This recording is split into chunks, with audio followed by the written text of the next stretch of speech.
Everybody, so we are ready to begin. So again, thank you so much for coming. This is something very near and dear to my heart. And if it wasn't for this lovely woman that's going to be speaking later, I would not be where I am today with my daughter. So thank you, Randy. I firmly believe in this. I have a 13-year-old daughter that is on the spectrum, and while she is high functioning, it is an uphill battle for us every day. She struggles with some language learning disabilities, so we're working on that. And it is just such a blessing to be here tonight, and so honored that Anna does this twice a year. And Anna Clement is going to come up and speak to you now. Yeah, without Molly, this could not happen. We're all interested, she makes it happen. That's a big deal. So welcome tonight, and you know, I'm Anna Maria Clement. I'm co-director with my husband, Brian Clement, and he's traveling right now and lecturing and teaching people about what we're doing and what the possibilities in life and changing lifestyle. So we are here at Hippocrates, we are acutely interested in teaching about the worldwide epidemic of autism. It is an epidemic. And if you listen to Dr. Sennett from MIT, who found that high fructose corn syrup was a huge part of what she found in autism, and her prediction is by 2025, that's only 7 years from now, every other child will be born with some form of autism spectrum. And you know, autism has a genetic component. But that does not mean that it has to remain.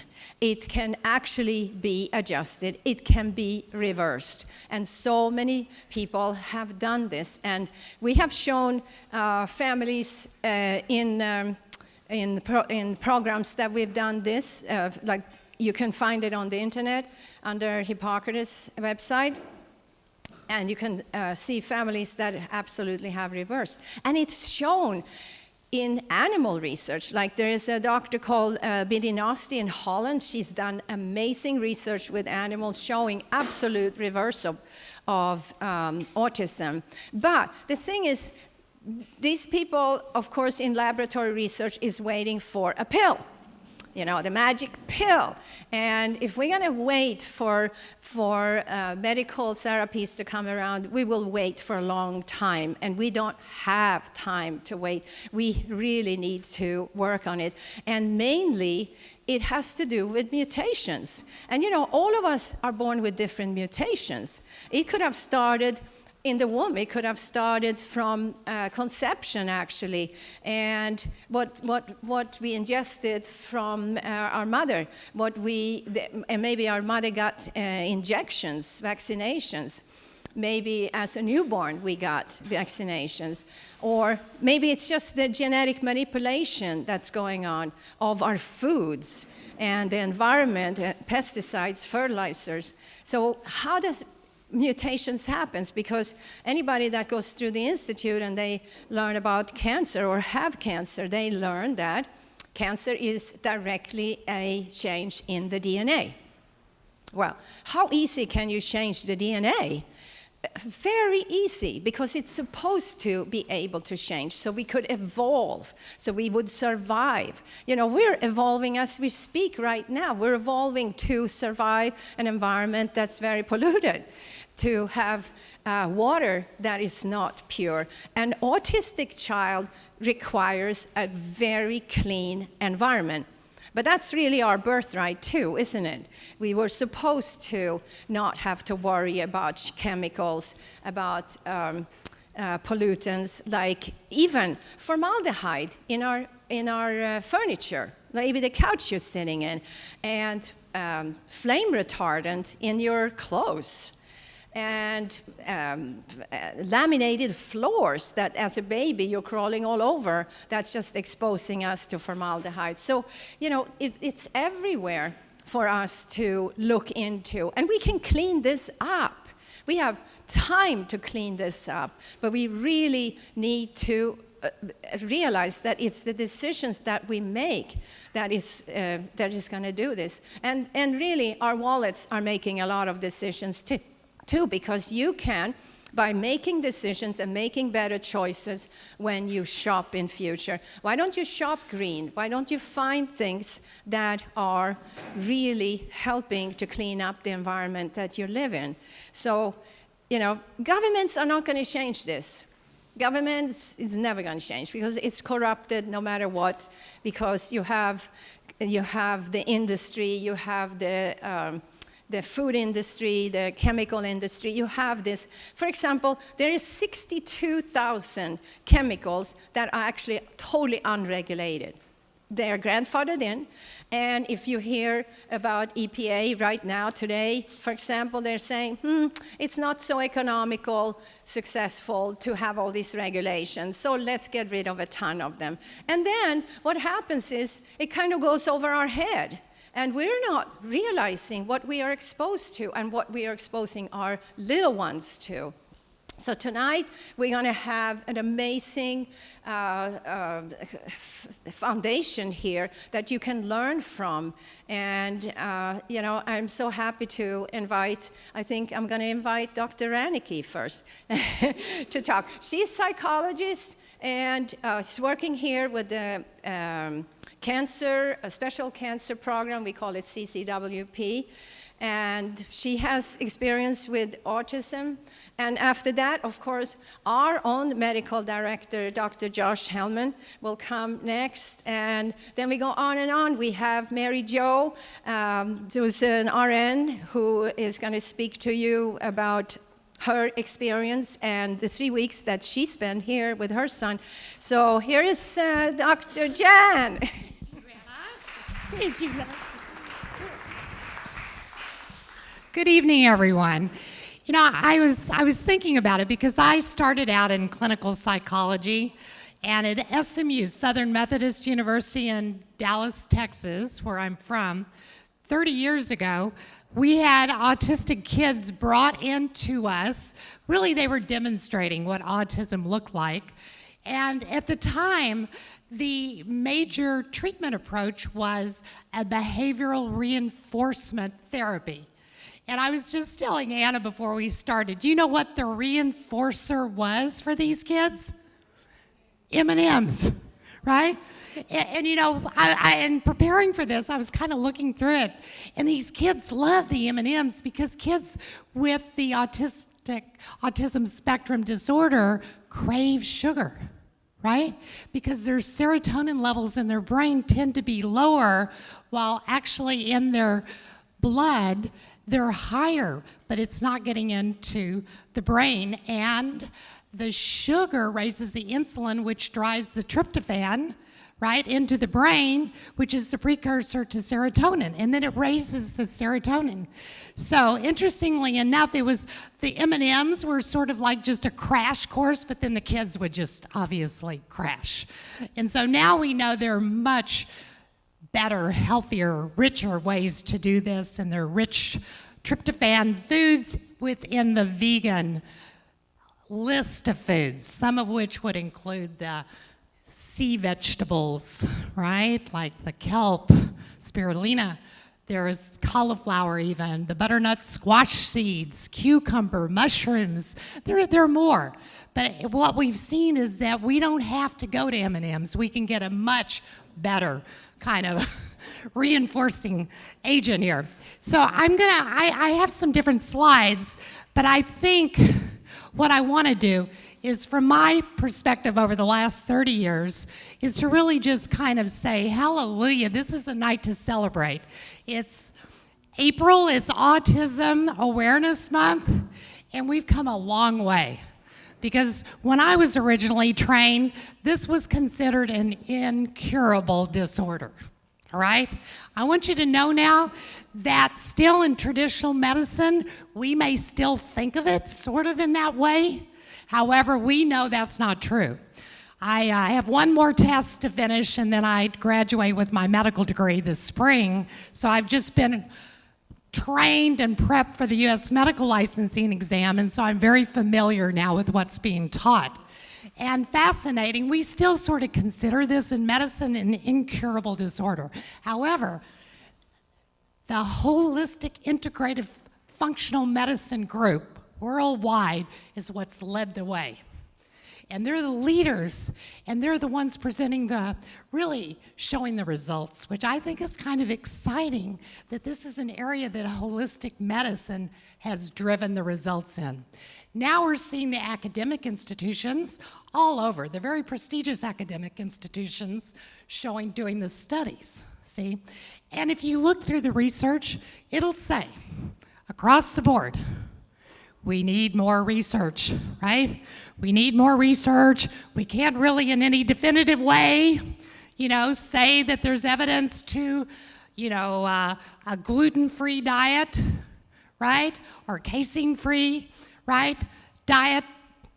We can't see this, but we know that the kids are getting results when they cut out gluten, when they cut out dairy products, right? It's being shown across the board. So, let me just say really quick, kind of like what, do quick, is that what you're saying, Molly? Oh, I thought you said do quick. I'm trying. So, like Anna said, what's going to happen by 2025, 1 out of every 2 kids already, the latest that I could find, and it's probably even old news by then, was 1 in 68 kids. But you know what? Think about it. That's more than childhood diabetes, childhood cancer, and childhood AIDS combined have come in with an autism spectrum disorder. Now, we used to sort of think that autism was just sort of like a disorder when I was originally trained. We now know, we call it the spectrum, right? We know there are many subtypes, from least severe to more serious. We're also beginning to realize you can't treat them all the same. However, I think it's really important, and you can just kind of keep clicking through if you want, Molly. I think it's really important not to get lost in the forest for the trees and to keep some very simple fundamental concepts that seem to work. And that is, when you're looking at these little ones, we know that there's some certain things that seem to run across the board. We want to be looking at what is their toxicity level. Some of these kids have higher levels of heavy metals and other kinds of toxic burdens. We also know some of these kids have high allergy panels, right? We know that there are metabolic differences. We know that we need to be doing a wide array of assessments, right? And interesting enough, one of the people very early when I was doing my doctoral program, he was from France, he was from Paris. He was having unbelievable, and this was like 30 years ago, results with autistic kids. And you know what he was doing? He would get into a room, an isolated room with them, instead of reinforcing them to act the way he thought was socially appropriate, he joined them. He went with them, and he connected to them rhythmically. We know that movement is actually one of the biomedical interventions and treatments that seems to work. So that's why they've included such things as dance and singing and movement and art and expressive therapies. It was fascinating. This guy would just spend unbelievable amounts of time, but he would move with them and he would mimic them in very subtle ways. And then guess what happened? They started to connect to him. And connectivity seems to be a big deal in the spectrum disorder, right? So we know that we've still got a lot of work to do, but understanding the neurophysiology, the electrical activity, the coherence part of this, I think, is really huge. So we know some of the symptoms. You guys are probably pretty familiar with these, and they're not all in one child. These really vary. And sometimes it's very confusing for parents, right? It's particularly not only confusing it's really challenging when you've got a child that somehow won't respond to you. When you're looking at that child and you're wanting to give them love and have them respond back with a smile, and instead they react defensively, right? It's called tactile dysfunction. And it's part of somehow related to that serotonin stuff and that connectivity in the brain. So instead of this child, like in a normal way, responding back, like with a hug, see, they don't. There's like almost like it's uncomfortable. So some have said that these repetitive movements, right? The shaking, the head banging, the different things we see in terms of sometimes what might be considered by some as odd movements are actually an adaptation. And that moving actually seems to raise the serotonin level. It's interesting, isn't it? They've shown that exercise raises the serotonin levels. We know this in adults, but they're starting to look at this with autism. So maybe the kids are actually doing their best to raise their serotonin level. It's kind of an interesting thing to think about, isn't it? So I'm particularly interested. Look, I think that Hippocrates Health Institute is the leader for putting together a holistic treatment protocol for autism. Why? Because the nutritional protocol here is the richest, really, that these kids could use. And the therapies here are the same. Have any of you guys been into Oasis and been in the Harmony room and done the New Calm, right? Anybody do that? Or the Theragym? Or On-Demand or the QRS? You know, back if you keep going, Molly, there's an institute, I think it's called Cortica. Have you guys heard of that? Cortica. They use neurophysiology as a model of the new care treatment for autism. You know, that's all up in the Harmony room. So when we look at pulsed electromagnetic therapy, you know, when we look at what the On-Demand does, or when we look at what the New Calm, the neurofeedback technology does, what it does is it puts people quickly in a deep state of relaxation, and then I think it resyncs that coherency in the circuitry of the brain. Is that important? I think it would be really important. I think the Theragym, the QRS, these treatments that we're offering here actually are restoring and replenishing the electrical activity and actually charging the cells in their metabolism to even detox, be able to detox easier. So when we look at the diet, the two big things are the casein-free and the gluten-free, it seems to be, right? And then somehow, and they're saying, well, why? What's the big deal? Well, it seems to me what continues to come up over and over, and it's tough to get a real explanation, but it seems to be tied in to some GI disturbances. You know, the permeability of the intestinal tract, right? And the inflammation. So that just seems to come wherever I've looked in the research, that's across the board. So I would think even if you guys don't know where to start, starting there would be like huge. And then adding, of course, like what we all do here, an organic-based diet, right? Rich in leafy plants. Why? Those are tryptophan rich. Everything that's on the buffet is really tryptophan rich. So it's kind of like if you want to know what to do, go look at lunch at the buffet, what's there. Because those are huge in really pushing that into the brain and raising the serotonin levels naturally. See, the deal is, again, they're saying high levels in the blood, but low levels in the brain. So how do we get the serotonin levels raised in the brain, right? And that's again, what I think when we look at the various diets, keeping it simple, we want to just keep some kind of common sense concepts in mind. The movement, the rhythm, what is that about? It seems, again, this connectivity is a big issue. When I was first trained, I was actually taught, and I went to SMU, I went to Drake University, I have degrees from there. I have a degree from Drake in learning theory. And we were taught that once a neuron dies, neurons cannot regenerate.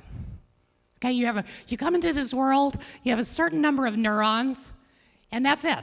Anybody else ever taught that? Were you taught that originally? You know what, it's interesting. They were wrong. Neurons can regenerate.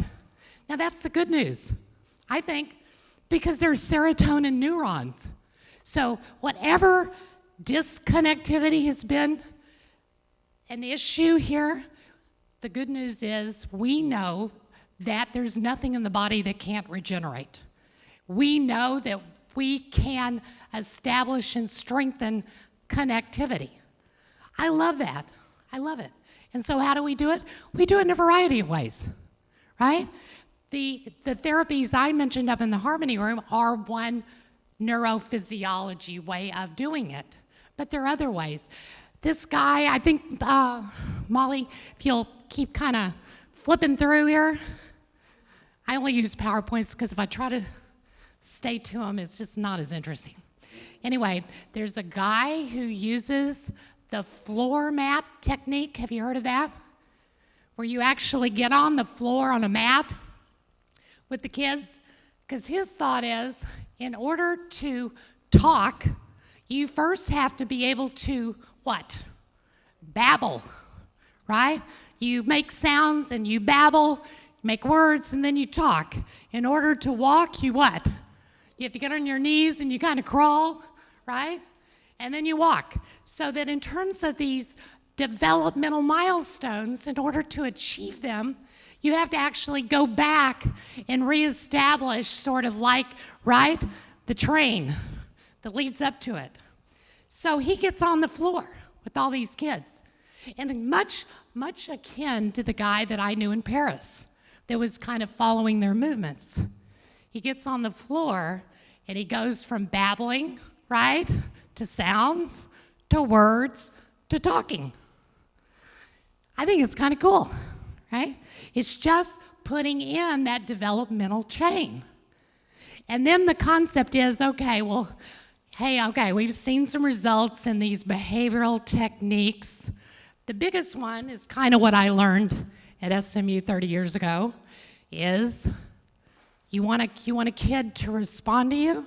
Well, if they sort of respond, you give them a positive reinforcement, okay? It used to be that they would sometimes use punishment.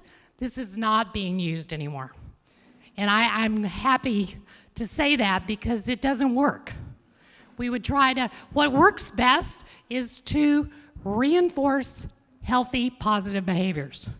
And you know what, if you do that, the unhealthy behaviors will what? They will just extinguish on their own. You don't have to worry about punishing them. Just using positive reinforcement. But not using M&Ms anymore, right? Using, figuring out what's reinforcing for each child, and it's gonna be different because they're all different. So we kind of gotta get to know them. We gotta get to know what do they kind of come alive to and love, right? And respond to, and it's gonna be different. And that's where personalized, integrative, holistic medicine is gonna be the leader in this. It's great to be with you guys. I know I've rushed, but I'm trying to be aware of the time here. So, yes. So now I have the pleasure of introducing Dr. Josh Hellman. He is our medical director here at Hippocrates Health Institute. So, again, my name is Dr. Josh Hellman. I'm the medical director here at Hippocrates. And briefly, I come from a very traditional background, 2 degrees of biochemistry, 2 degrees from Harvard. then 20 years in the front lines of emergency medicine throughout the United States, and then a year and a half in an integrative clinic taking care of patients of all ages with chronic neurologic problems, including autism. So I've seen some of this firsthand, and my experience there has been that many of these cases are related to toxins. So I just wanted to share with you, I did a quick review of some of the toxins and other causation for autism, and specifically what you can do to improve the autism symptoms. So from what I found is that air pollution and pesticides from the studies were most associated with autism. There was one study that found increased PCBs, that toxin that doesn't get away from the environment, even though they stopped using PCBs in industry back in the 70s. That increased PCBs in maternal blood was linked to increased risk of fetal autism. And of course, even though it's controversial, vaccines and glyphosate, the component of Roundup, have also been implicated in autism. And the theory behind what glyphosate does is that it kills the good bacteria in the gut, as you mentioned, and it allows pathogenic, the bad bacteria in the gut, like Salmonella and Clostridium, to grow, since those bacteria are resistant to glyphosate. I found another study that showed that the genetically modified soy formula, which would be high in glyphosate, has been linked to seizures in autism. And I also found another study that showed glyphosate enhances aluminum toxicity. So that's kind of the bad news of my presentation. The good news are two studies that I found of ways to using diet to improve the symptoms of autism. And you mentioned one of them, specifically introducing a diet that's casein-free and gluten-free.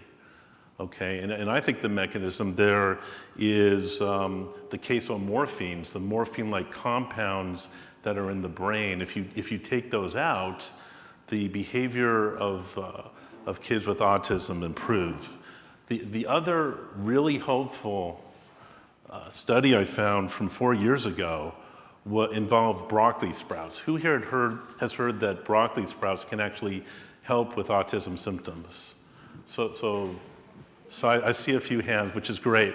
But what I love about this study is they introduced and again, when I say broccoli sprouts, this is one of the key pieces of information here. We're talking about whole food here. We're not talking about finding a broccoli, supplement where they take broccoli and they process it and they put it in a pill. No, that's not what I'm talking about. I'm talking about broccoli sprouts. Okay, if you introduce broccoli sprouts to kids with autism, their symptoms improve. And what I love about this study is then when you take it away, those symptoms come back. So to me, that was the most exciting study that I found. And exciting also because every single day on this buffet, there are broccoli sprouts. So with that, I thank you for your attention. Thanks. So as I mentioned to you earlier, about 5 years ago, I had made a decision that it was time for me to push a little bit harder in the public school system here in Palm Beach County, of which I am not a fan. And because I am a big proponent in advocating for autism, I had the pleasure of meeting a woman who would change my entire world. She was in a room with my husband and I for 5 minutes, and he's like, she just needs discipline. She's just spoiled. That's just what's wrong with her. She's like, you don't know her. I've been with her for 5 minutes. She has a processing disorder. He said, she didn't even sit at the table with you. She says, I'm around it enough. I know that's what she has, and you need to stop, and you need to start helping. So having said that, for 5 years, for 5 long years, I fought with the medical system and with the school systems.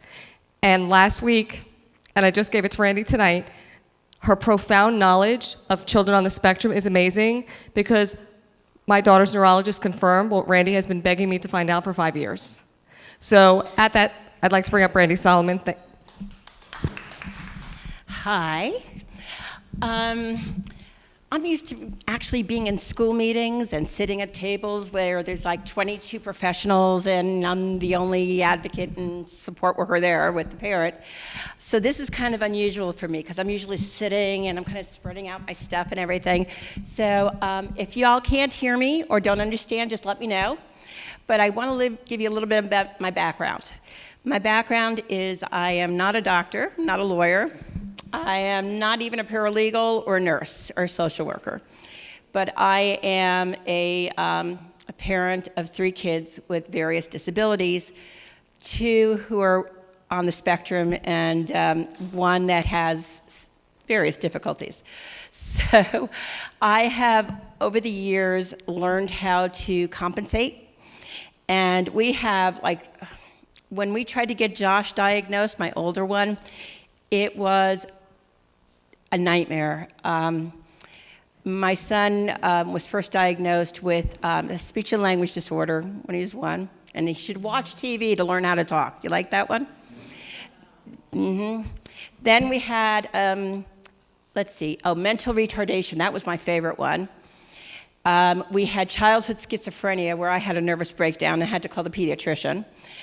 And finally, he got diagnosed at Mailman Center for Child Development with PDD-NOS, which is pervasive developmental disorder not otherwise specified. So it was a rocky road. Now, we've got this diagnosis. What do we do? Well, I don't know. We weren't told what to do.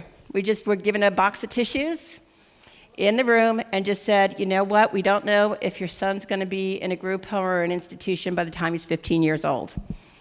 Well, my son graduated from Duke with a BS, and he has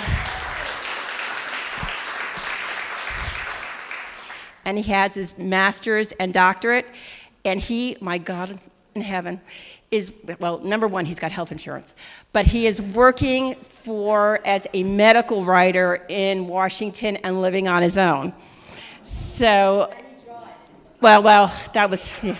The driving thing, he actually totaled his car like a month after he got it, and we were freaking out. So, yeah, that's another whole category. Driving and autism is very hard, and it's hard when you're telling your 31-year-old son, you got to call me when you get there, and you got to call me when you leave.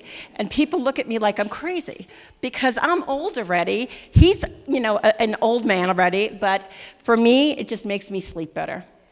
But we talk about attachment to strange objects, and I just want to give you a little bit of a story so you kind of can have a little chuckle. So my son, we didn't know what was going on with him.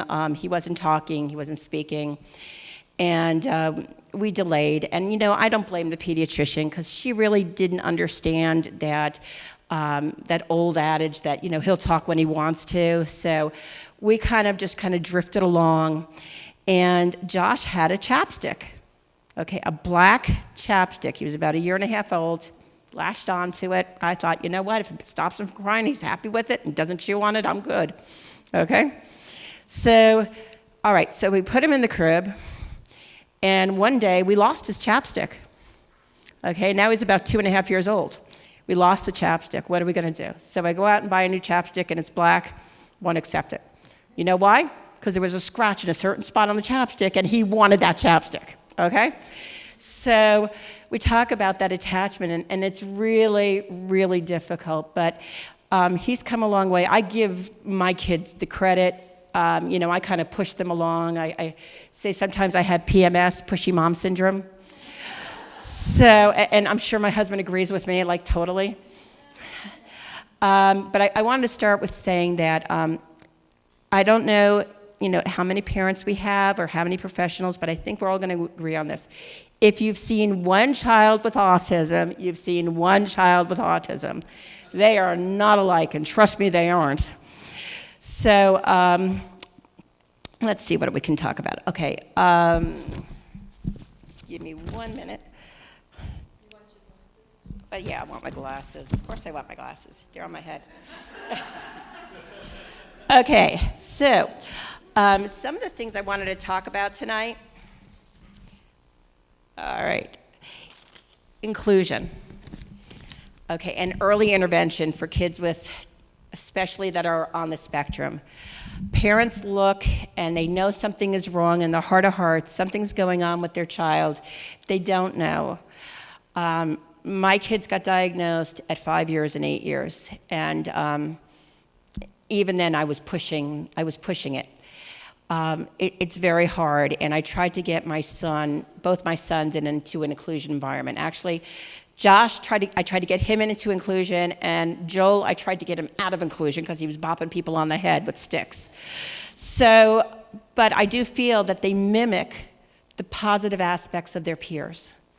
So the more they can be with their peers, the better off they are. Sometimes it's a problem. It's too much noise. To go into the cafeteria, it's overstimulating.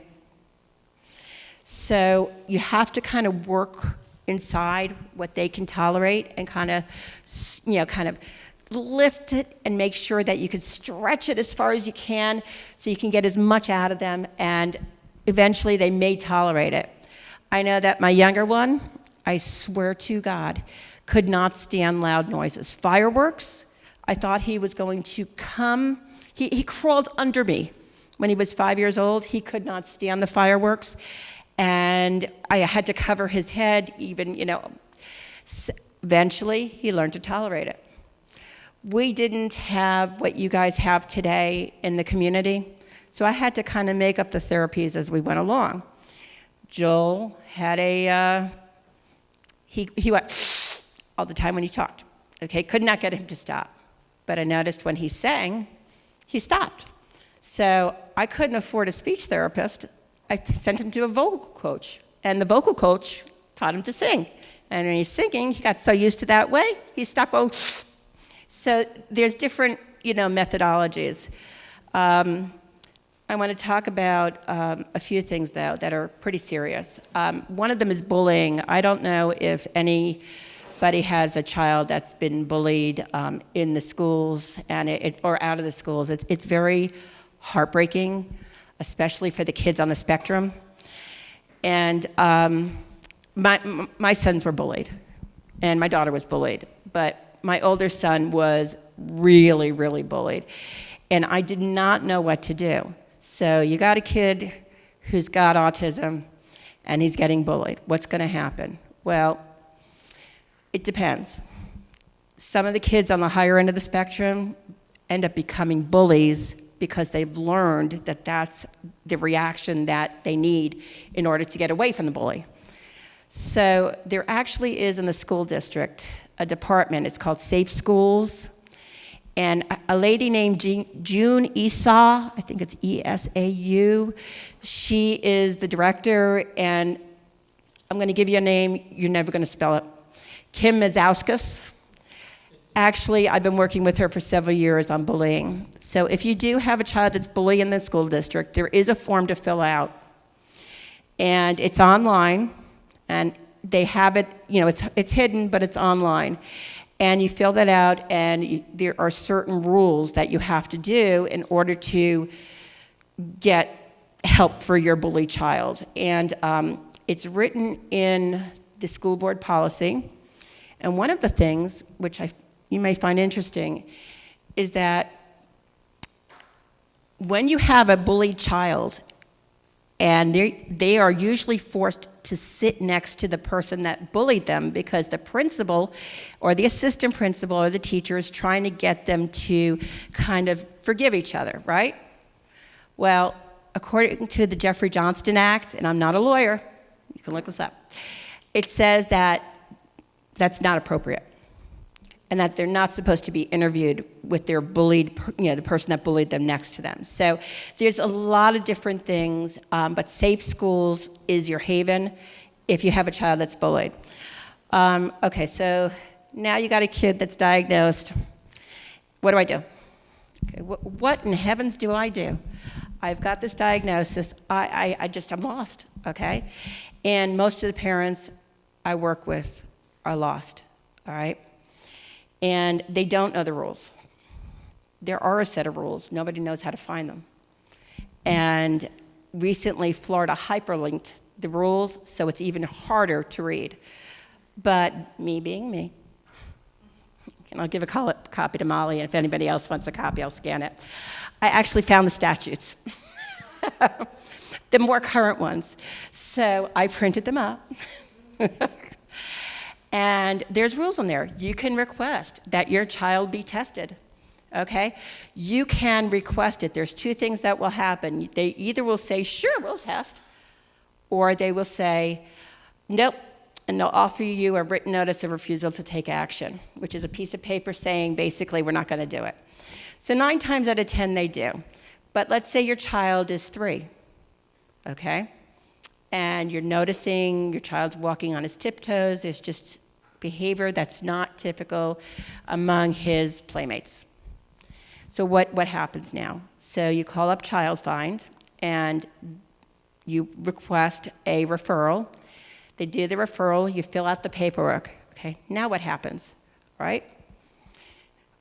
Sometimes, as a parent, you're gonna have to call a few times to get a date for your child to be evaluated.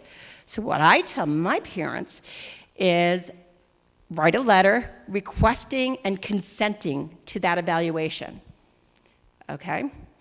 And they need to respond to that. And it was the first time ever, because I've been doing that for like years, and I actually had a child in a school, and it went past like a 60-day mark, and everybody was freaking out, and I was so happy, because I knew that this child was gonna be tested. So now what I do is I request my parents to write, I request and consent to an evaluation. They have to respond to it. I actually have one of my parents who has a legal degree, okay? And I don't. I just gave her the information. She filed a complaint with the state because her child wasn't getting evaluated. And she's been requesting it since May. And this is through Child Find. And do you know what? They tested her child. And we needed to get that child tested during the summer because he was entering public school and he had some very at-risk behaviors. So I'm not saying don't trust the public school, but what I'm saying is do your homework. So you want to know that when you request and when you consent to an evaluation, they have 60 days if you do not already have services to complete that evaluation. Okay, it's a really important 60 days. You can request your child's records. Okay, this is so cool. You can request your child's records. Under Family Education Rights and Privacy Act, it's called FERPA, F-E-R-P-A. You can request the records. My darling Joel, they kept telling me there was nothing wrong with him. And my Joel was stepping on sand castles, that little girls were making, and he picked up a little girl's skirt when he was like 4 years old, and I didn't know why until like 10 years ago. She had Mickey Mouse panties on. So all of these things were going on, and I kept saying, I went to meeting after meeting after meeting, and they said, nothing's wrong with Joel. Okay. I said, okay. So I opened up his folder when I finally was able to get a copy of his file. And sure enough, it said, well, he reacts to loud noises and he has some irregular behaviors like stepping on sandcastles. And I thought, holy cow, somebody should have given me a copy of that observation. I was stunned. So absolutely, you can request a copy. You don't even have to get a copy if you don't want to. I advise getting a copy. But I think that in order to be a fully informed participant, you need to be able to look at your child's file and see what's there and know that if there's been detentions, which sometimes don't show up, all these different things. One of the last things I'm going to talk about, because it's true to my heart, and I don't know how much time, Molly, do I have left? I'm over? Okay. The last thing I want to talk about that's true to my heart is transition, okay?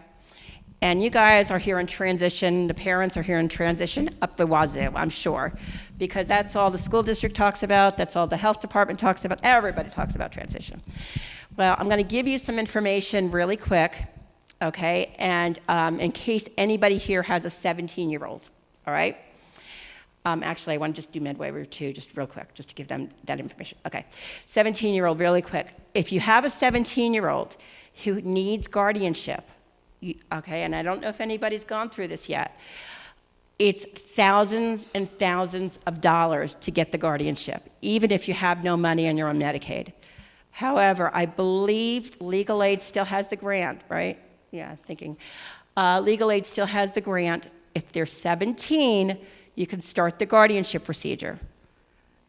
All right, and this is really important because if they hit 18, legal aid won't help them, and it's thousands of dollars out of pocket. So if anybody wants, it's 655-8944, I memorized it. Okay, and what was the last thing? There's one more thing, med-waiver. So I brought, oh, by the way, I brought these with me in case anybody wants them, and it talks about guardianship, and it talks about different types of guardianship.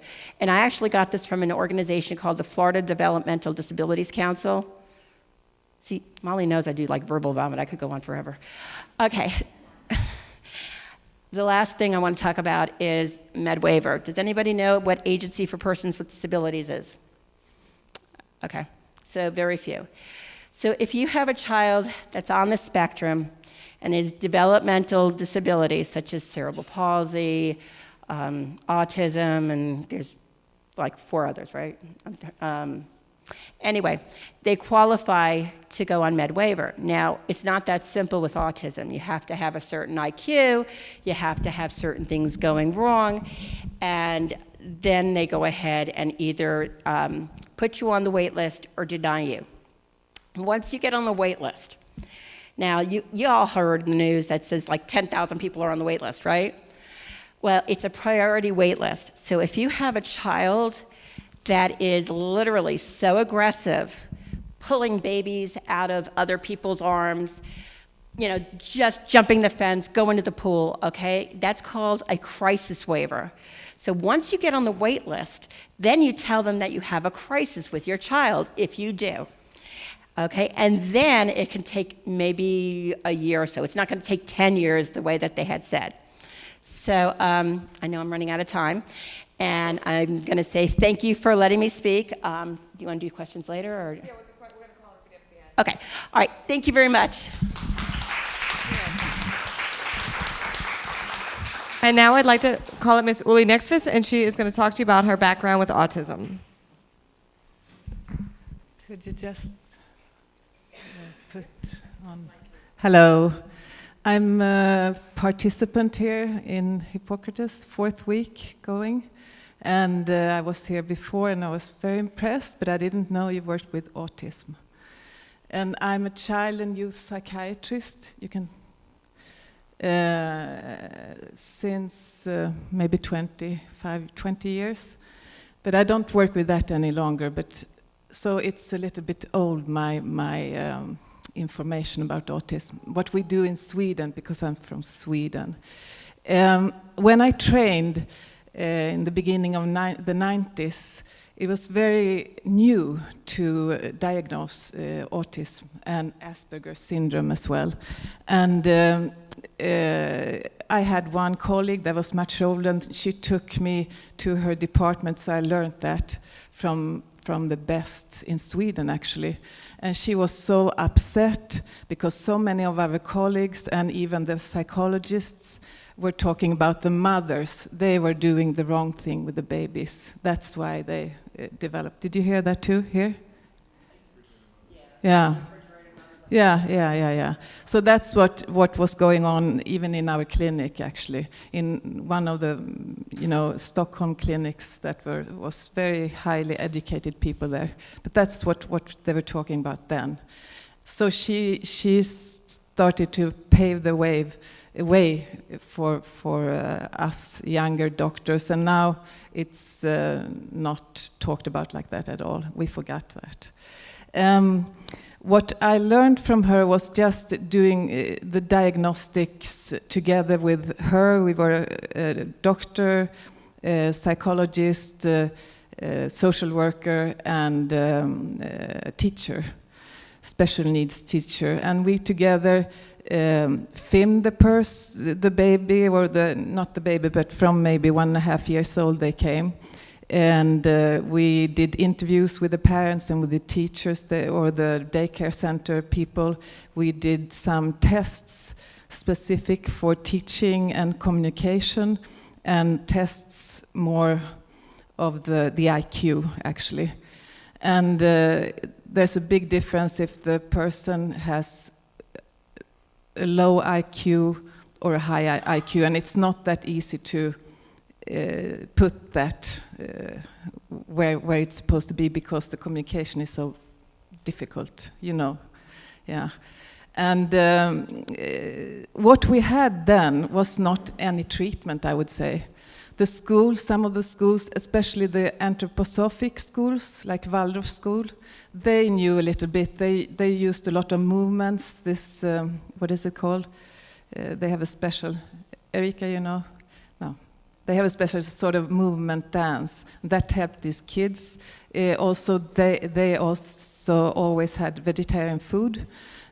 I don't think it was casein-free, and not gluten-free, but still, it was better than the regular school food in Sweden.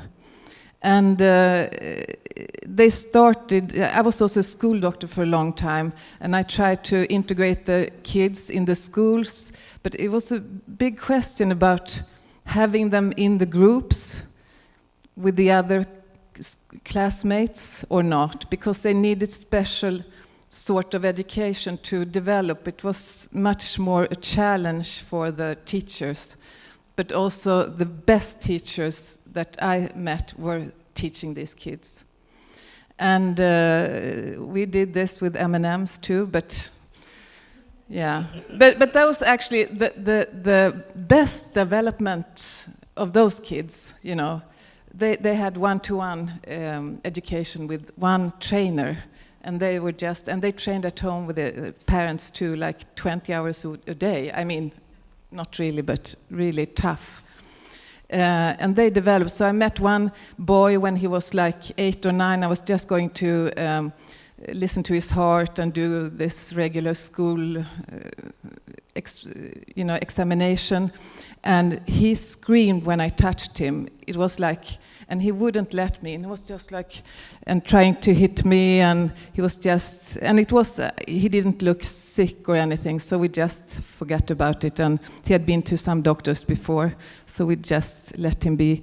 And he couldn't speak. He could just scream. He couldn't, make himself available to us or to anyone.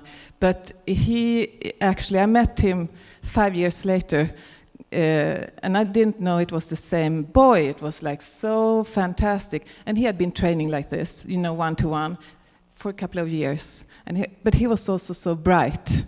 So that combination, and the family that was so supportive for him, the parents were so involved. So that was a big thing. I did also a lot of film therapy with children, and some of them were autistic or Asperger or ADHD children. And we had a technique called Martemeo. Do you know about that one? It's from Holland.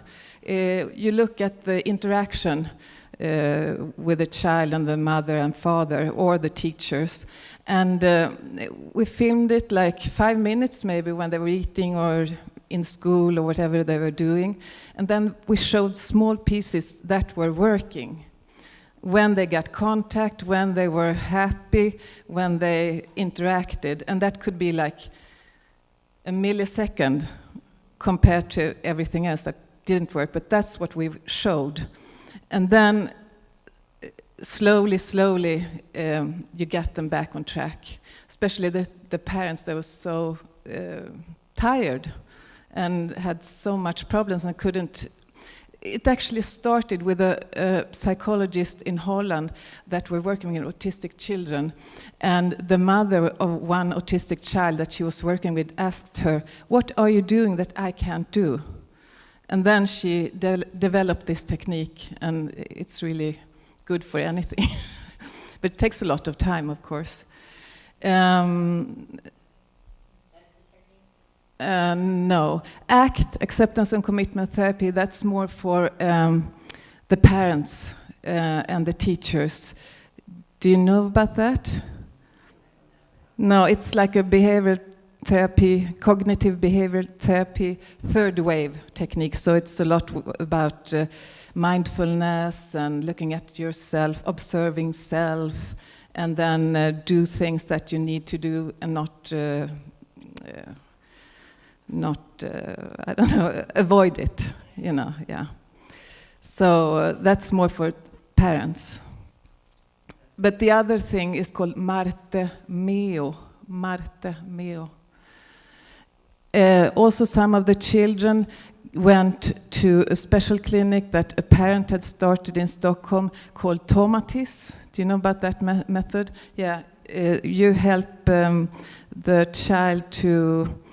You listen to sounds. The best thing is to listen to the mother's voice reading a story or something, and then they manipulate the words and the sounds, and then it seems like it is the sound of the mother talking when the baby is in the tummy. Do you understand? Yeah, and that would work for some people or some patients, but not for everyone. So I think, as you said, it's a very wide spread of different sort of subgroups, and that's why everything doesn't work. And we have not developed very much in food like this place. I mean, it's 10 years ago I worked with this, but it wasn't. You didn't talk about it at all. Only maybe the Waldorf schools a little bit. And I looked through the articles that the Center of Autism in Sweden are referring to, and they say that they still don't know why. They still don't know if food helps or not. I mean, yeah, really. I just wanted to see what's on the site. They don't say that maybe vaccines, maybe what you call poisonous things, toxins, maybe candida. For sure, the microbiome, something is wrong with that. That's the only thing they really say. So, and that's maybe the easiest to do something about. Yes, I think this is about it. Yeah. Okay. Thank you very much, Uli. And now I would like to call up Marina Livis, and she is a health coach. So come on up, Marina. Hi, everyone. It's nice to be here. My name is Marina, and I've had a long path, a winding path. And it started when, after I graduated college, I ended up at one of the top schools for speech pathology, and I thought, I'm on my way. I know exactly what I'm doing. And I found myself more interested in reading the literature on holistic health at Whole Foods than the literature coming out of communication disorders. So that became really problematic. And I just realized, being in that program, that I really don't understand why speech pathologists spend years and years, I would go through the case records of, the clients, and they would be in the clinic at Northwestern, one of the top schools, for years and years and not getting better. And I just didn't understand why, and was trying to figure that out. And my mom at age 16 put me on the macrobiotic diet, so I was coming from the perspective of there's got to be something with the food and the lifestyle. And so I just started doing my own research on the side while writing papers for my classes on autism and nutrition and ADHD and why Ritalin is bad. And I was getting good grades, but I was not popular.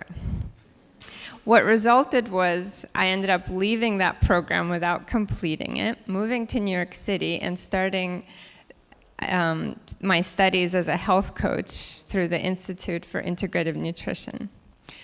And that really just changed a lot for me, because at that same time, I started working for the New York City Early Intervention Program.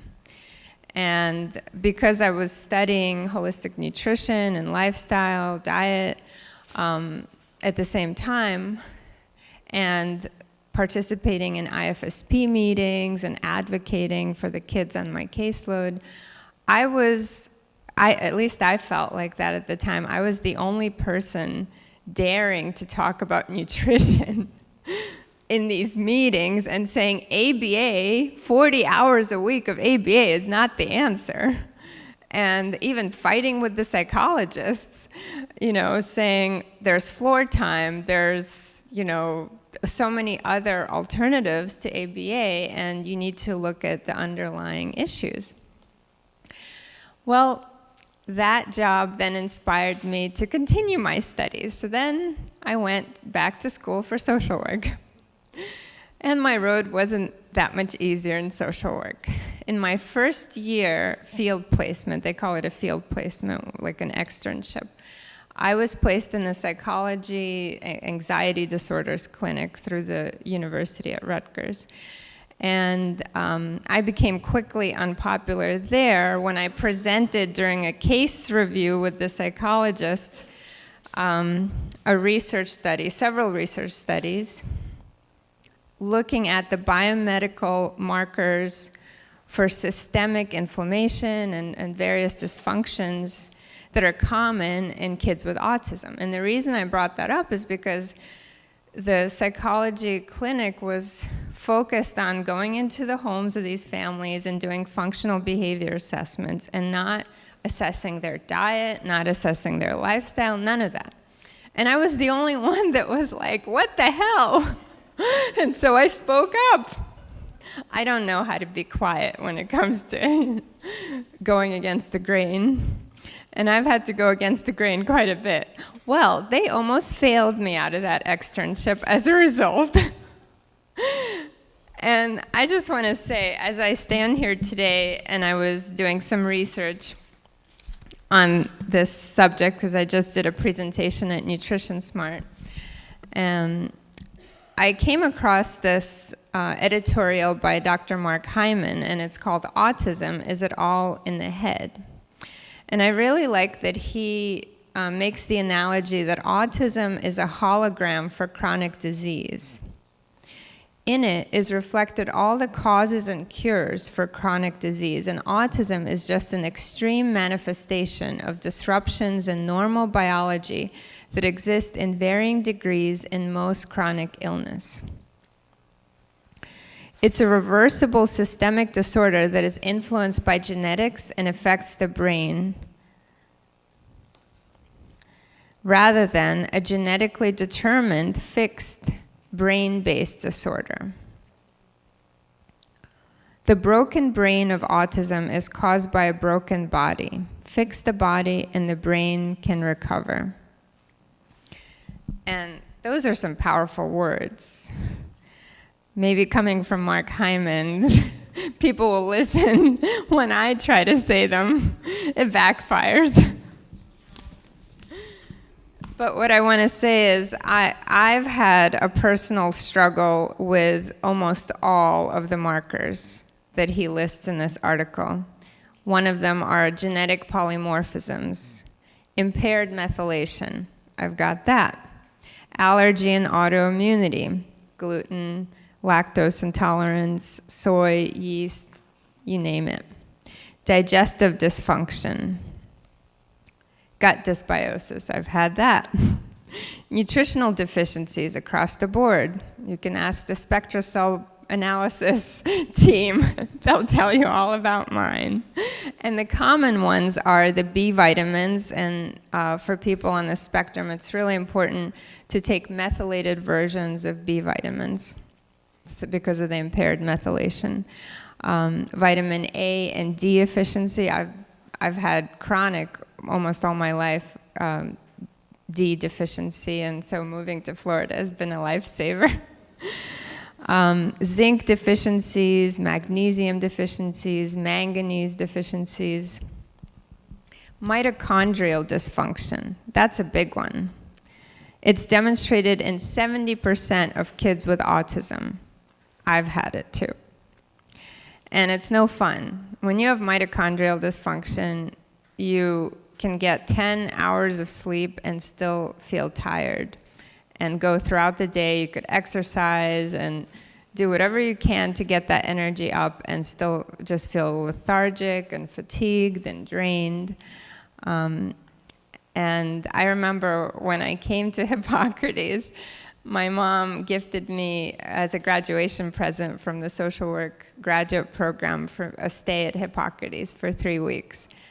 That was the one time when I felt I had more energy than I've had like up until that point in my life. And I remember being on this campus and not knowing what to do with all the energy I had. I mean, I was taking all the physical fitness classes, riding the bike around, and going to the gym and everything you could think of. And that's amazing, what raw living foods can do. All that green juice and wheatgrass.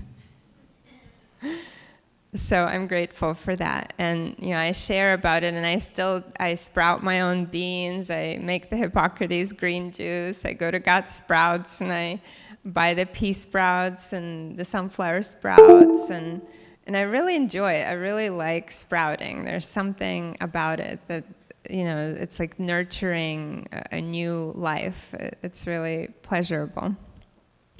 So the next thing that's common is toxicity and impaired detoxification.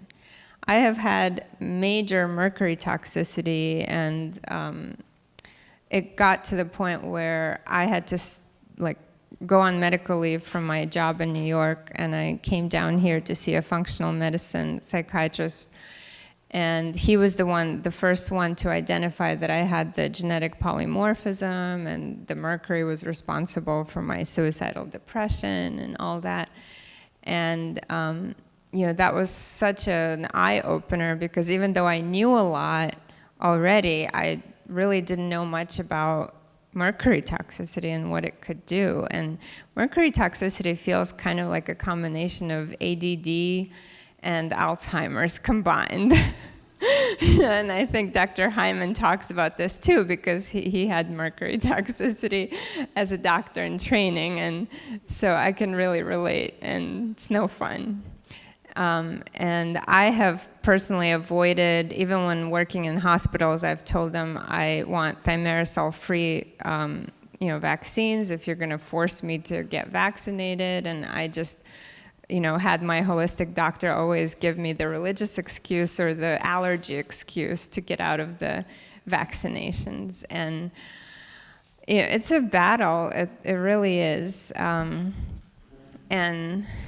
I thought that by going into social work, I would, be an advocate and create change and use what I know to really kind of cause a shift in the paradigm in our thinking about disease and mental illness.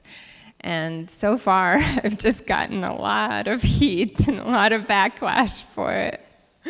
So my big dream is for that to shift, for really the consciousness around mental health and all of these disorders, which, as we know here, are rooted in pretty much the same cause. I would really love to see all psychiatrists and psychologists and social workers and mental health professionals get on this bandwagon, because I've lived in Florida now for the past 3 years, and I've worked in various nonprofits, and I've worked with kids on the spectrum, teenagers with Asperger's, and I've even sent some teenagers that I suspected were on the spectrum to psychologists to be evaluated, and lo and behold, the diagnosis was confirmed. And I have seen families really respond well to me talking about diet and nutrition, just to educate, not like being a health coach for them. And then others completely just like not want to see me ever again after that subject was addressed.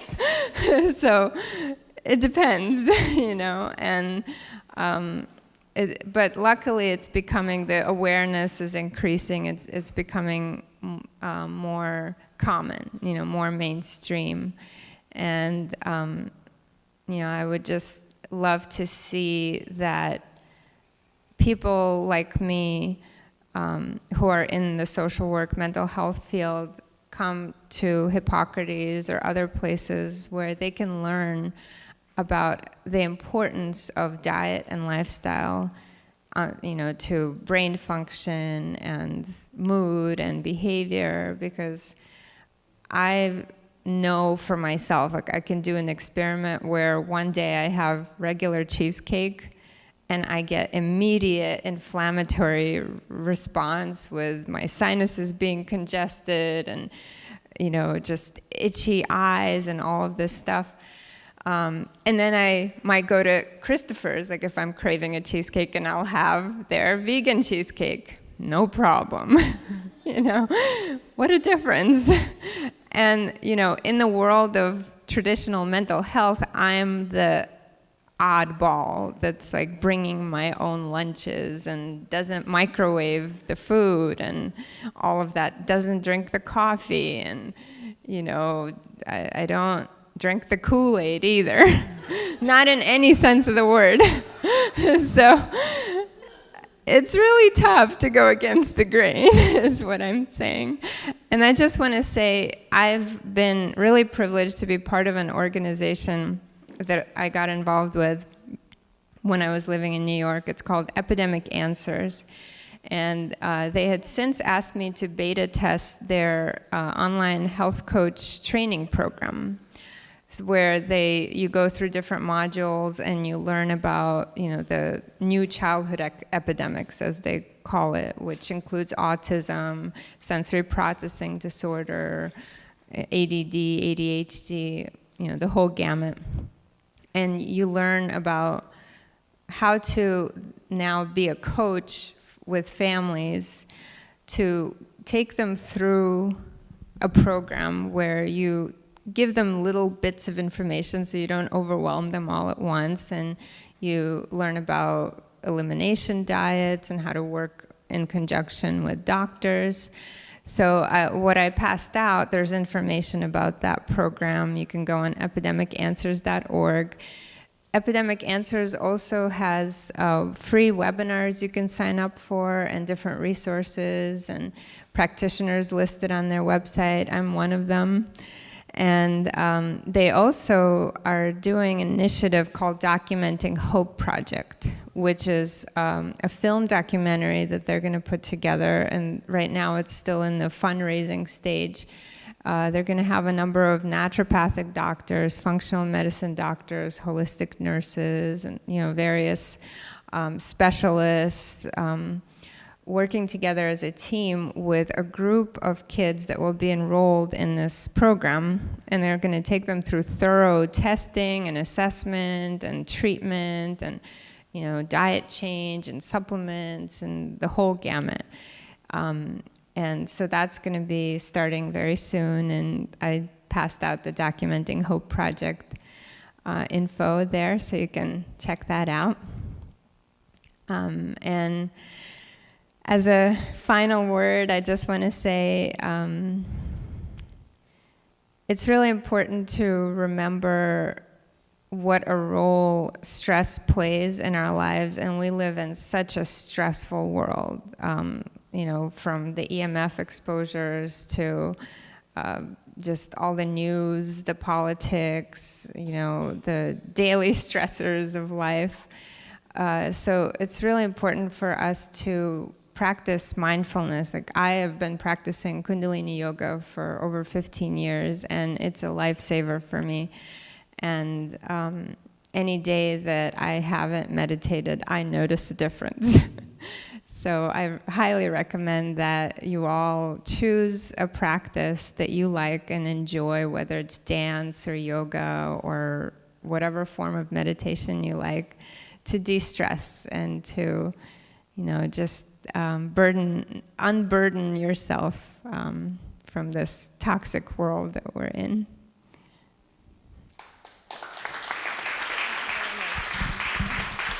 Thank you. And now I would like to call up Amanda Williams, and Amanda is going to come up and talk to you about her ABA therapy. My name is Amanda Williams. I'm a board-certified behavior analyst, or BCBA for short. I've been working as a behavior analyst for about 13 years now.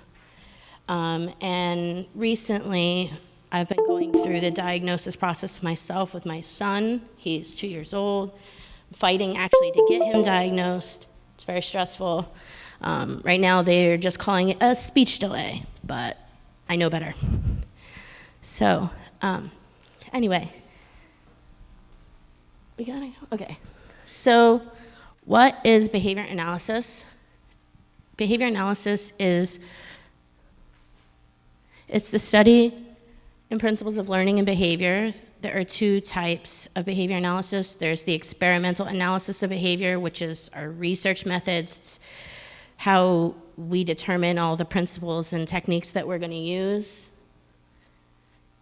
And then there is ABA. Experimental analysis of behavior is the foundation of ABA. So ABA, applied behavior analysis, is where we use those techniques we learn through various research methods, and we apply them most often to working with children on the autism spectrum, but we do other things. We can work with children with other disabilities.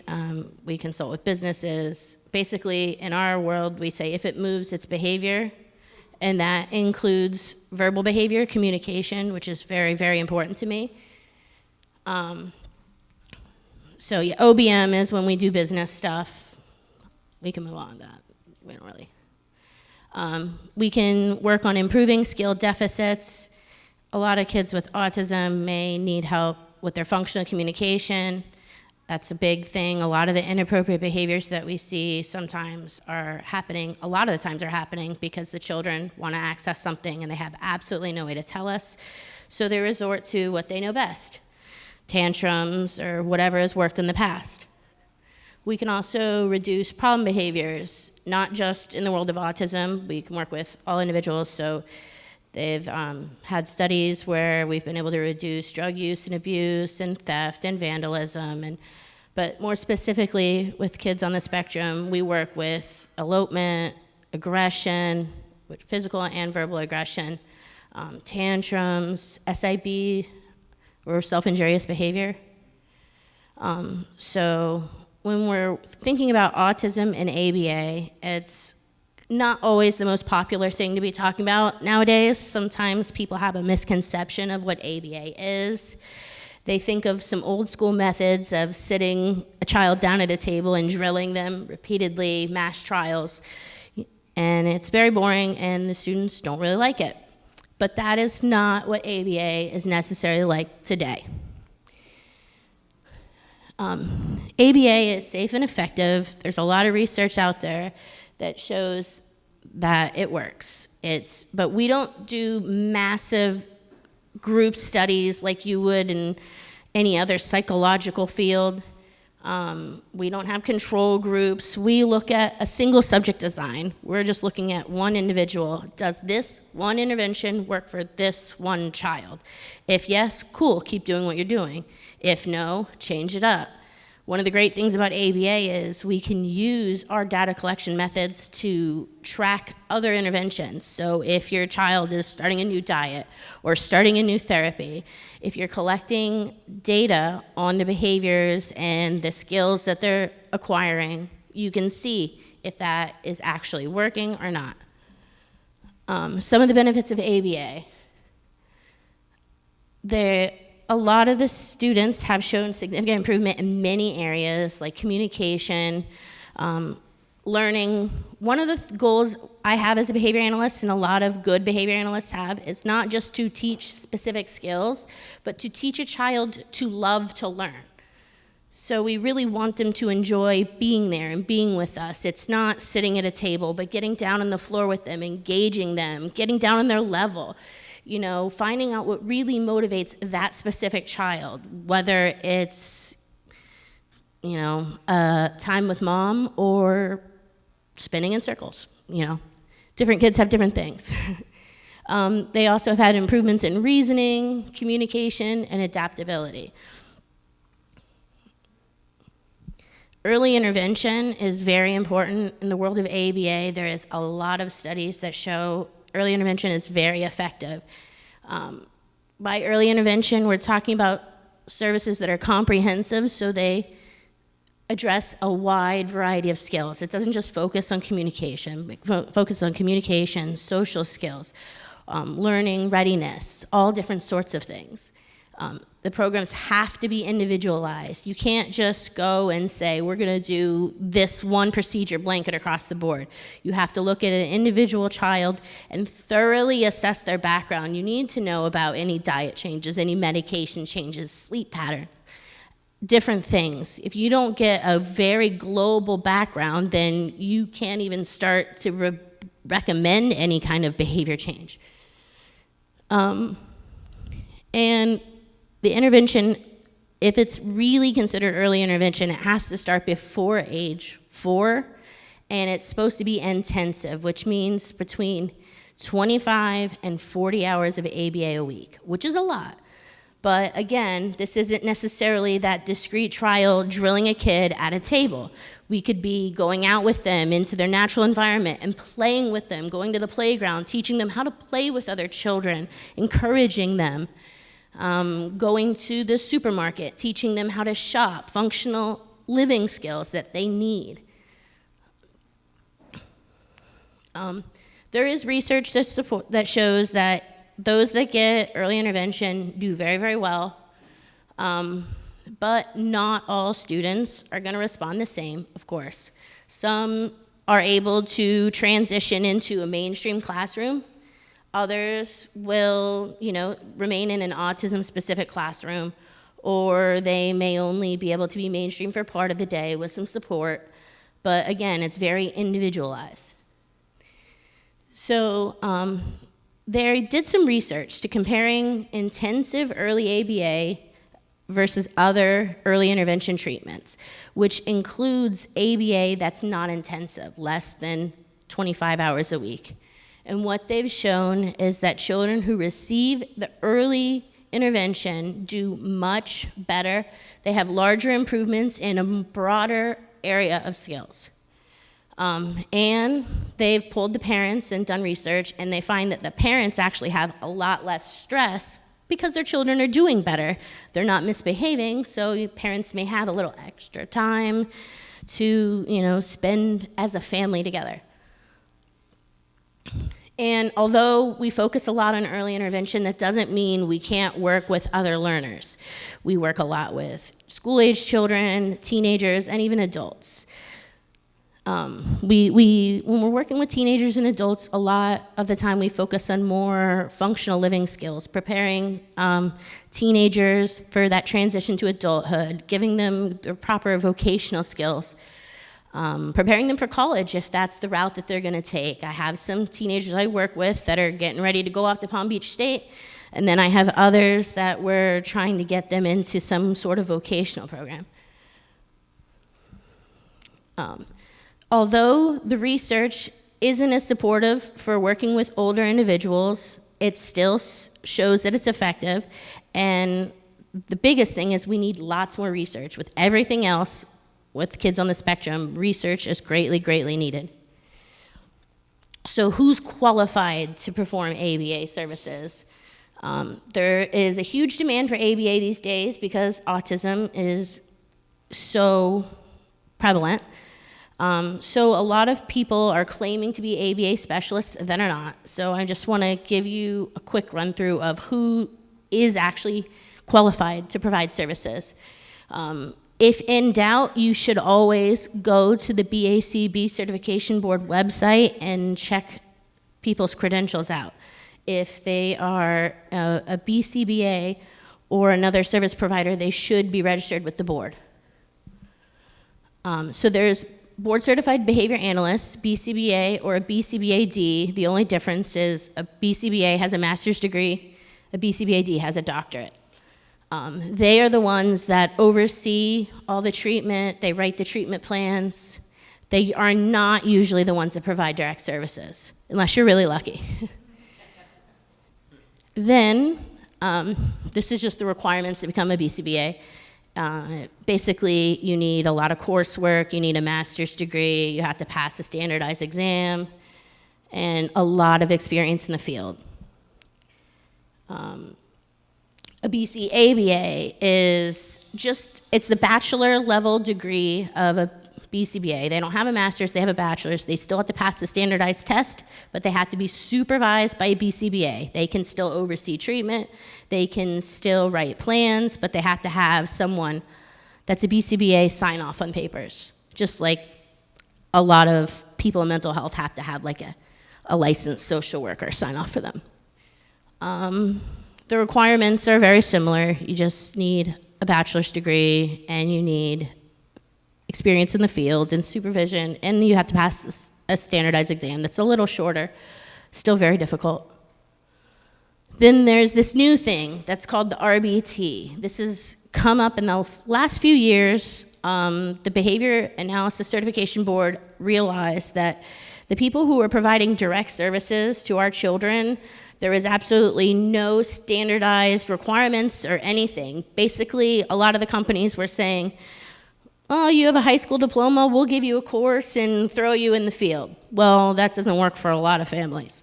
So the board wanted to step in and regulate things. So they created the position called RBT, Registered Behavior Technician. And they have to they have to take a 40-hour training course. You have to have a lot of supervised experience hours in the field. You have to pass a competency test every year, and you have to pass a standardized exam. The RBTs cannot design programs, but they are the ones that do the direct services under the supervision of a BCBA or a BCABA. I already did the requirements. Oh yeah, and the other thing is they have to pass a criminal background check, so that's good. So this is what I was talking about, the behavior assistants, or sometimes they just call them behavior techs or whatever, but basically there's no standardized method of training. Every company makes up their own rules of what they want and who they're gonna hire. The better companies require experience, but you know. The good news is most of the private insurance companies absolutely will not cover services unless it's provided by an RBT or better. And Medicaid is also phasing out their use of behavior assistance. So by January 2019, if it's not an RBT, they will not cover services.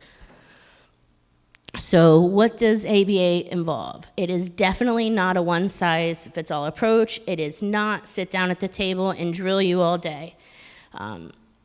If it's a good ABA program, it should be customized to the individual and to their family. We're there to provide the family with the support they need and work on goals that will help that child become independent, hopefully, or as independent as possible, and to learn any kind of skills that will help them acquire more knowledge.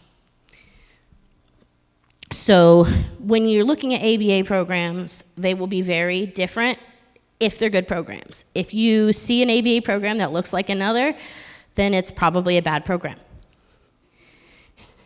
So there's a lot of things to look for in quality ABA programs, but I'm just gonna go over a few of them.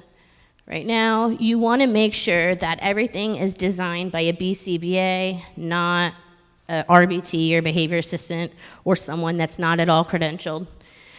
You wanna make sure that all the treatment goals in their behavior plan come from a detailed and thorough assessment. That includes observations, it includes a preference assessment, so you really know what the children enjoy, not just based on their parents' reports or 5-minute observation.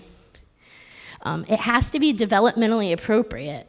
You know, if a child can't talk, then you can't ask him to work on requesting. You need to work on producing sounds first. Also, it should always include a broad range of skills. They should work on communication, social skills, functional living skills, self-care skills, hygiene, stuff like that. And the goals, like I said before, our goal is to achieve independence or the best that we can. So that child, as a mother myself that has a child on the spectrum, I really want him to be able to do his best. I know I'm not going to be here forever, and when I'm gone, I don't want him in a group home. I work in a lot of group homes, and I'm not happy with what I see. Also, in a good behavior program, all these goals are broken down into more manageable steps. There will be short-term goals and long-term goals, but everything should be achievable. You shouldn't be asking a student to do something that he won't be able to do for 6 months down the line. So you got to think, what can this child or teenager do right now, and what is the next step? And then, as always, you want to frequently review data and progress. Ask parents what's working, what's not working. How's it going for you? What do you think we should work on? And constantly be adapting the plan and the goals to make sure you're really doing what's best for the child and for the family.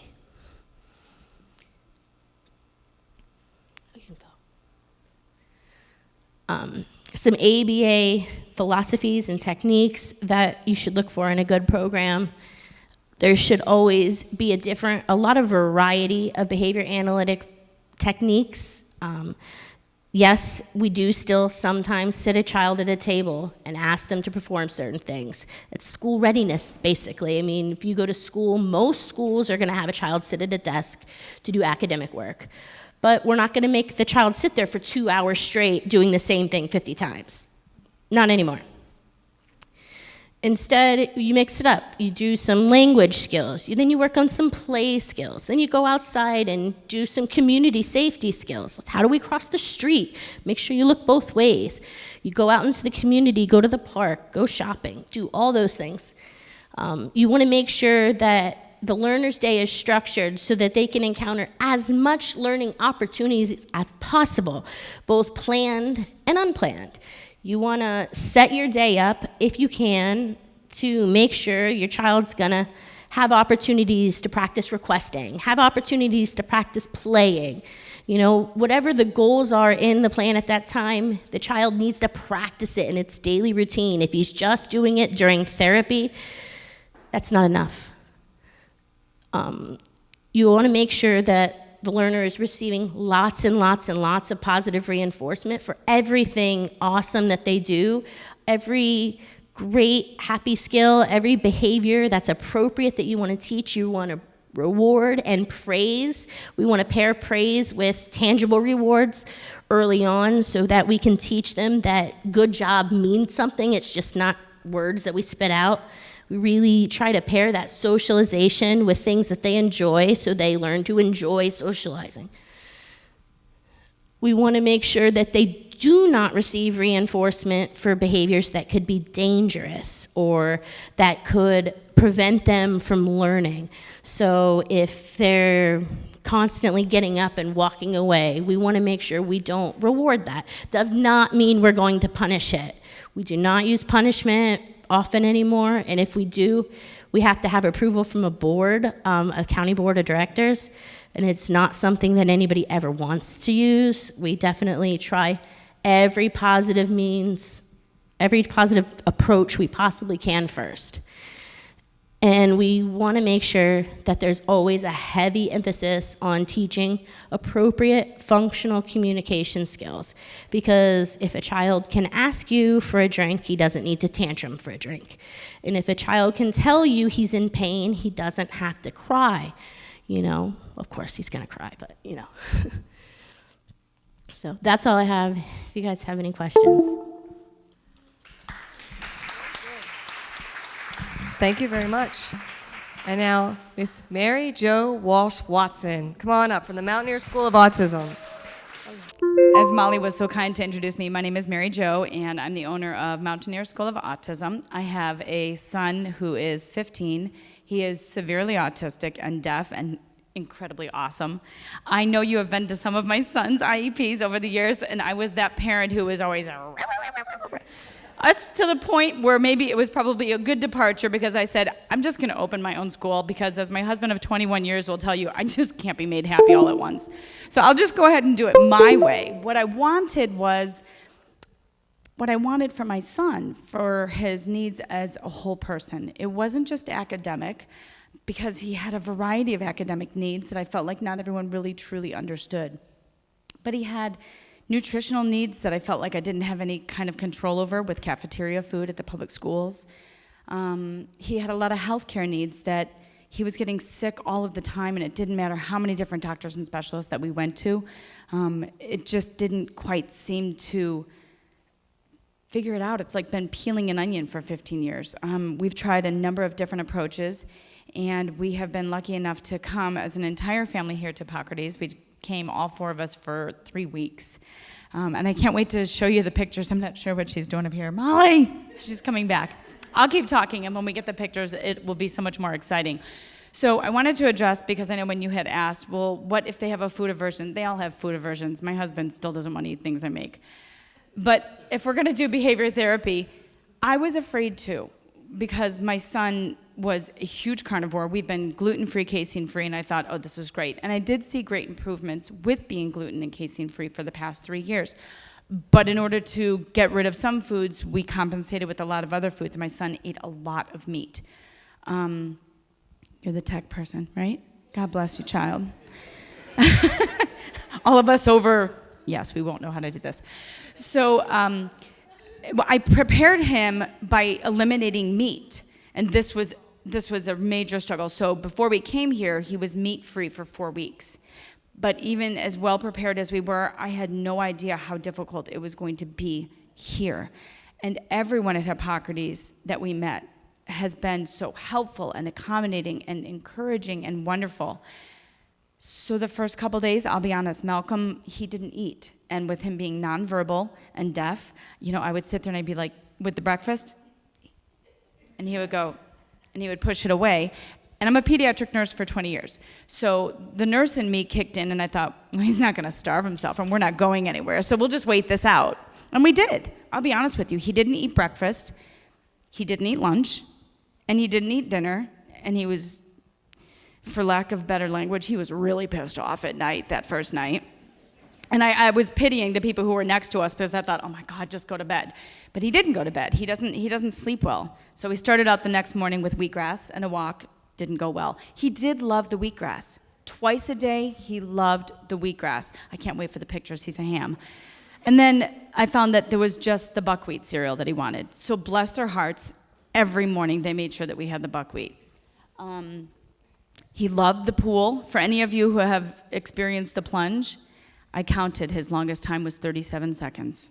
He laughed while in the plunge, and I just stood there going, he's insane. We did the lymphatic drainage. We've done the QRS. We have one at home. We've done, I know, look at everybody from there. Woo, woo. Everyone at my school is here, and they do the QRS. Laura's husband's diabetes is getting so much better. Every morning that man gets on that QRS, and he even forgot his medication and his... I've got parents who are using the QRS who are having chronic pains and chronic illnesses, and I just go, just get in there, just go lay down. And it's therapeutic because the room is so relaxing. I've taken a note from your book. So many of the other therapies that are here and the meals, after that first week of fatigue and fog, he began to eat. We all began to eat.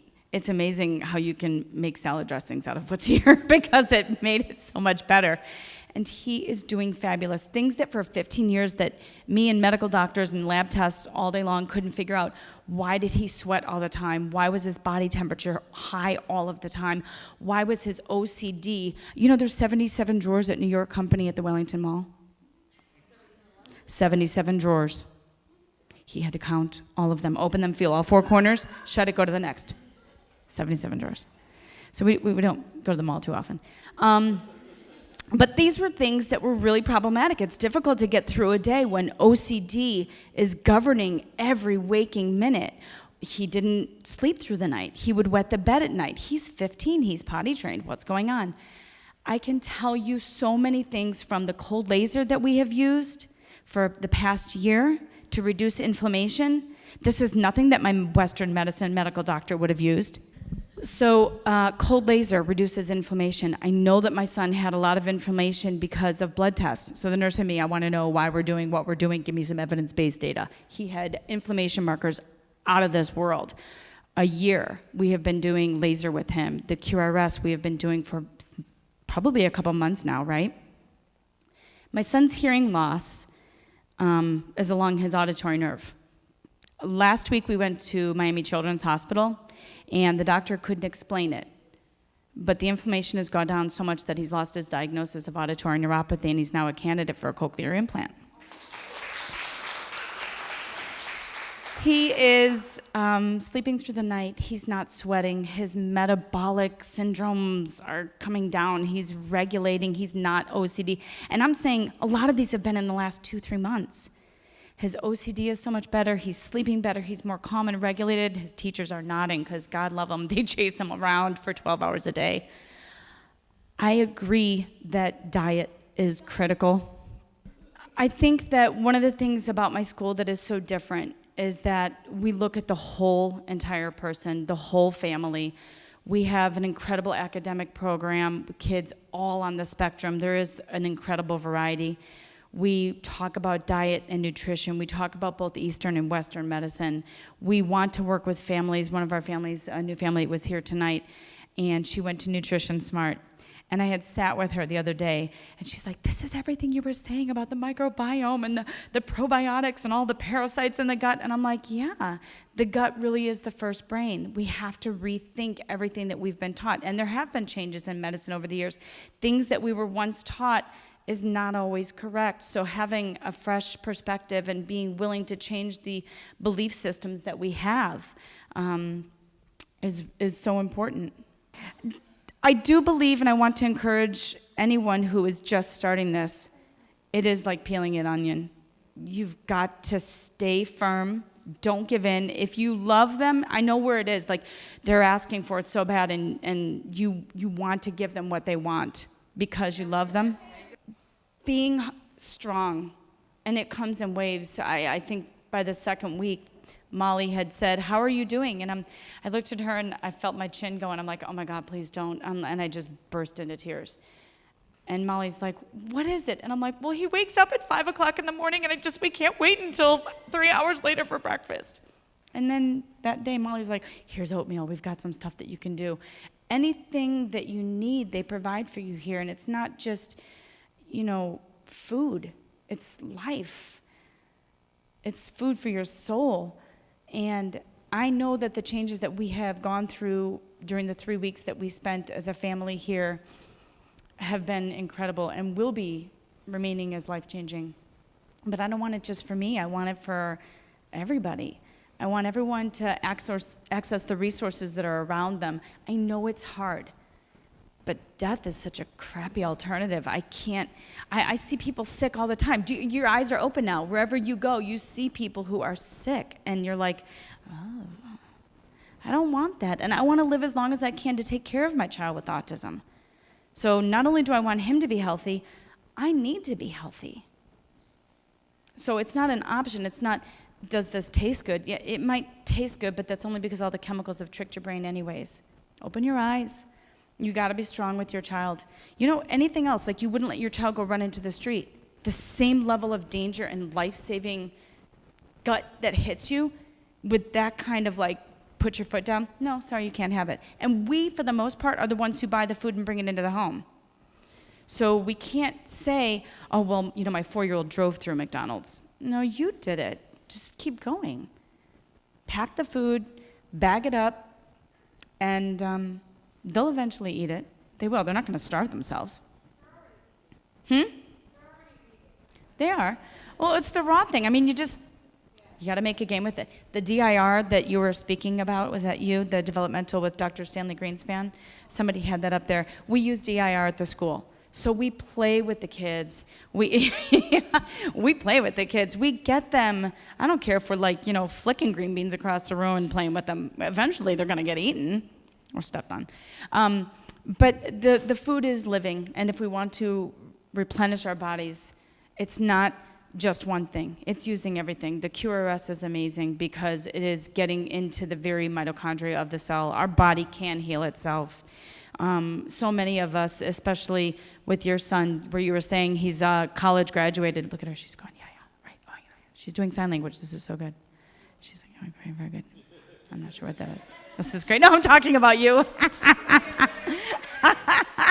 No, doctors told me the same thing. He's going to be institutionalized. I'm like, over my dead body, but I can take him with me. That's fine.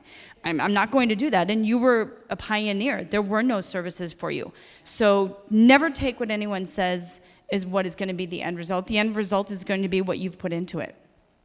So if you want them to heal from the inside out and you want them to develop new neurotransmitters to create new pathways, it's already been proven that it's been done. Speak it into existence and it shall be.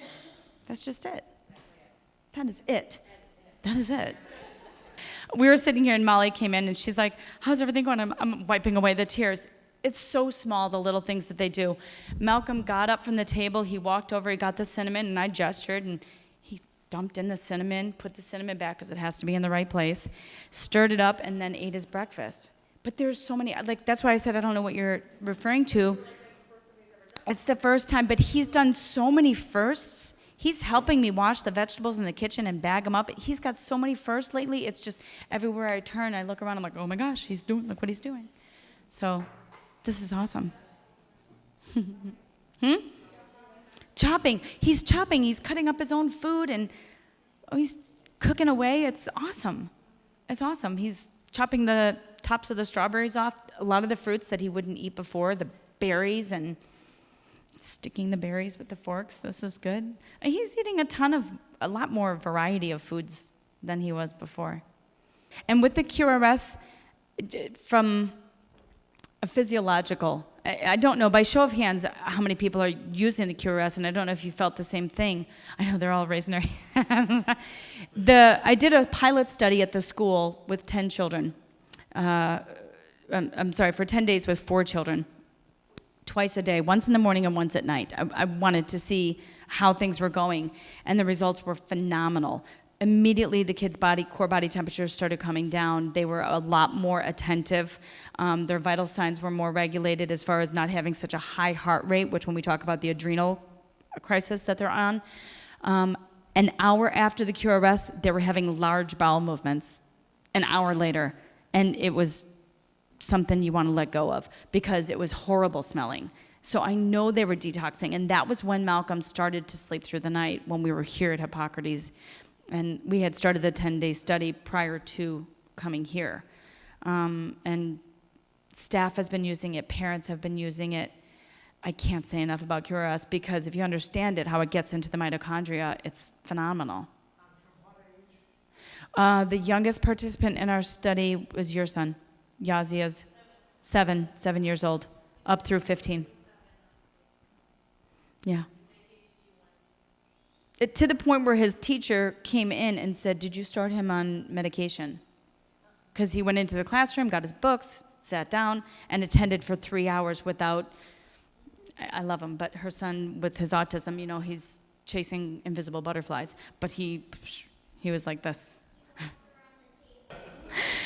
But that's all I have to say. I'm sorry, too.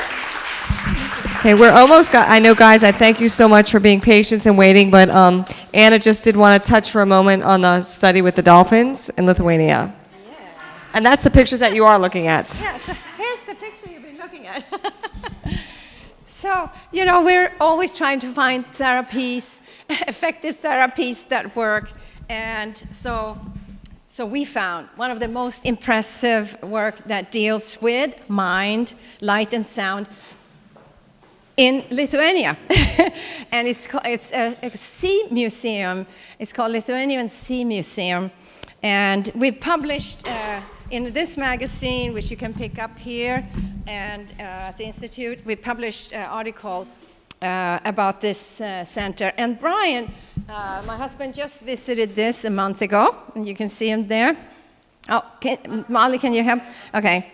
And he said, after seeing this thing, it's rare in the field of healthcare to meet extraordinary professionals who are so passionate about the work they do, helping people.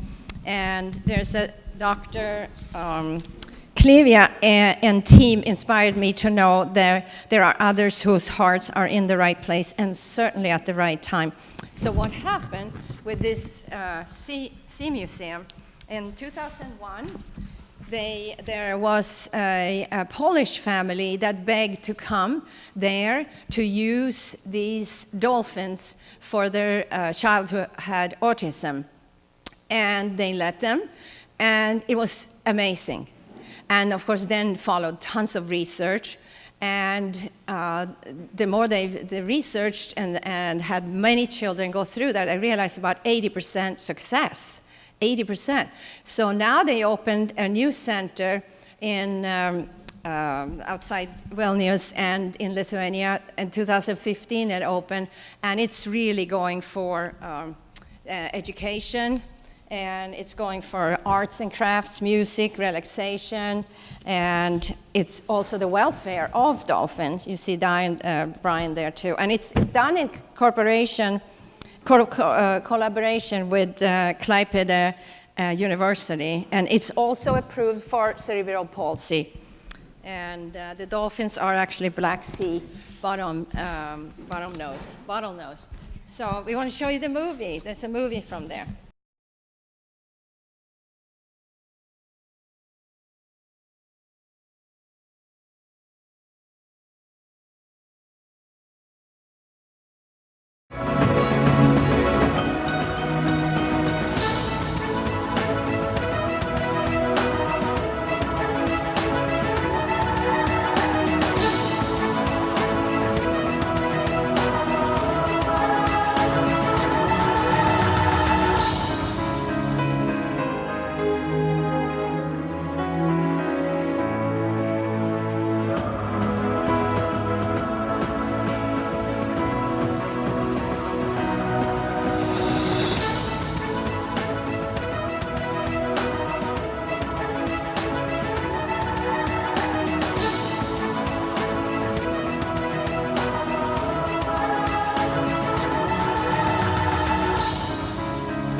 Pažinkime,